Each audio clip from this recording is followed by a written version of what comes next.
is question number 10 on the January 2017 Algebra 2 Common Core Regents, and this is a functions multiplication question.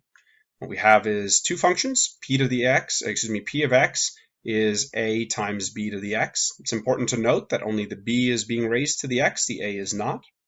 And r of x is c times d to the x, and again, the d is raised to the x while c is not. And the question is asking us for p of x times r of x and what that would equal.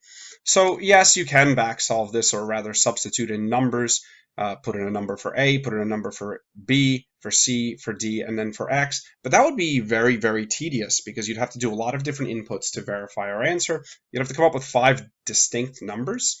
You could end up with some pretty messy calculations here, and it may not even work the first time because you may end up with multiple solutions. So in this case, it's probably easier to just do the multiplication. So p of x and r of x.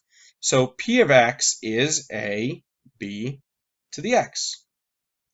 And r of x is c d to the x. So this is just a straightforward substitution question.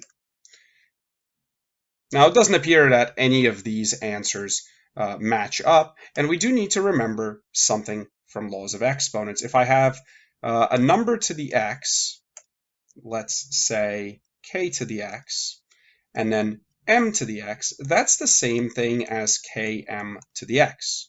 So in this case, I can combine these two as bd all to the x.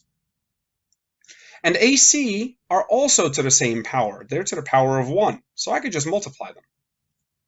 And what we get is AC times BD to the X, and that is choice 3.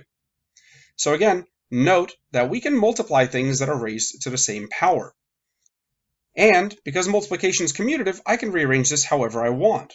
So AB to the X, C, D to the X is exactly the same thing as AC, B to the X, D to the X, which then we apply this property to combine our BD to the X, or B to the X, D to the X, to form BD all to the X.